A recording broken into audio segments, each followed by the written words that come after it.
বন্ধুরা খুবই ইম্পর্ট্যান্ট একটি টপিক নিয়ে কথা বলবো, সেটি হচ্ছে যে বাংলাদেশের অস্তিত্বের জন্য সামনের 2টি মাস খুবই খুবই খুবই খুবই ইম্পর্ট্যান্ট। বন্ধুরা আপনারা জানেন যে ডোনাল্ড ট্রাম্প সরকার গঠন হবে জানুয়ারির 20 তারিখের পর, এবং আমি আপনাদেরকে বলেছি এই অন্তর্বর্তীকালীন সরকারের যে নিষেধাজ্ঞা, এই সর্বপ্রথম আপনাদেরকে আমি বলেছিলাম যে তাদের নিষেধাজ্ঞা এবং সেনাবাহিনীর উপরও নিষেধাজ্ঞা আসছে, সেটা হবে জানুয়ারির শেষের দিকে মানে হচ্ছে ডোনাল্ড ট্রাম্প যখন সরকার গঠন হবে আপনার বিশ্বের রাজনীতির প্রেক্ষাপট চেঞ্জ হয়ে যাবে, এটাই বাস্তবতা। বন্ধুরা এই যে সামনে 2টি মাস এটি বাংলাদেশের জন্য, বাংলাদেশের অস্তিত্বের জন্য সবচেয়ে ভয়াবহ দুটি মাস হতে পারে। বন্ধুরা, এক হচ্ছে সেনাবাহিনীর অবস্থান, 2 হচ্ছে অন্তর্বর্তীকালীন সরকারের ভিতরে যে জিহাদি, হিজবুতি, জামাতি তারা যে আছে, তারা জানে যে ডোনাল্ড ট্রাম্প যখন দায়িত্ব গ্রহণ করবেন তাদের যে আমেরিকার যে এজেন্ডা সেটা কিন্তু তাদের বলয় থেকে পুরোপুরিভাবে ছিটকে যাবে, সরে যাবে। যদিও এখনও তাদের উপর কিছু ছায়া আছে, পুরোপুরি ছায়া সরে যায়নি।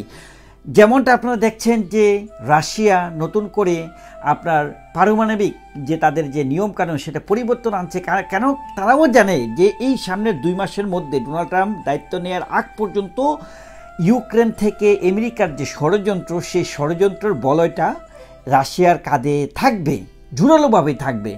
তো জানুয়ারির 20 তারিখের পরের আগ মুহূর্তে বাংলাদেশের জন্য যত প্রকারের সংঘাত আছে সেগুলোকে আমাদের মোকাবেলা করতে হবে, জনগণকে সোচ্চার থাকতে হবে। খেয়াল করে দেখুন, আমার কাছে যেটা সবথেকে ভীতির বিষয়, আমি বারবার বলছি সেনাবাহিনীর ভিতরে ডেফিনেটলি একটা দ্বন্দ্ব, বিদ্রোহ, ঝামেলা আছে, ডেফিনেটলি আছে।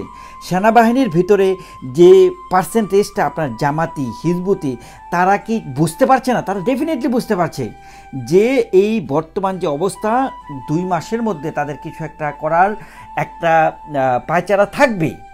তারা জানেন যে ডোনাল্ড ট্রাম্প সরকার যখন আসবে তখন সেনাবাহিনীকে জোর গলায় শব্দ শোনাবে, শব্দবোমা দিবে আমেরিকার পক্ষ থেকে, ইউনাইটেড নেশনের পক্ষ থেকে। ঠিক তার আগ মুহূর্তে তারা কোনো একটা প্রেক্ষাপট পরিবর্তন করা যায় কি না সেটাই কিন্তু চেষ্টা করবে। তারা মানে মন প্রাণ তাদের সকল কিছু ত্যাগ করে তারা এই চেষ্টাটা করছে, এই জামাতি, মৌলবাদ, হিজবুতিরা যেন বাংলাদেশের ভিতরে কোনো একটা পরিবর্তন তারা আনতে চাচ্ছে, তারা একটা পরিবর্তন করতে চাচ্ছে, যে পরিবর্তনের বলয়ে তারা ভবিষ্যতে তাদের নিজেদের অবস্থানটাকে শক্তিশালী করতে পারে।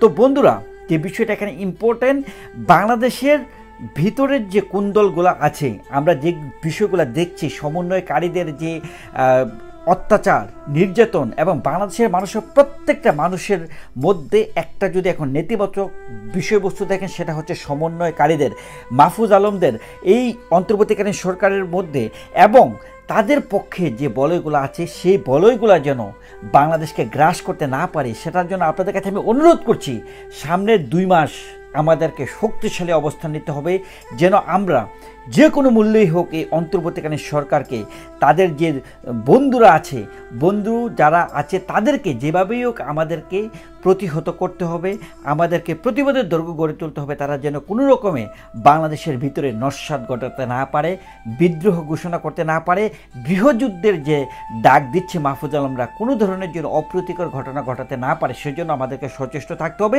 সেনাবাহিনীকে, পুলিশ বাহিনীকে, র্যাব বাহিনীকে, বাংলাদেশের নৌবাহিনী, বিমান বাহিনী, প্রত্যেককে বলবো আপনারা সজাগ থাকবেন। বাংলাদেশের উপর যে কোনো সময় হায়নাদের অ্যাটাক হতে পারে।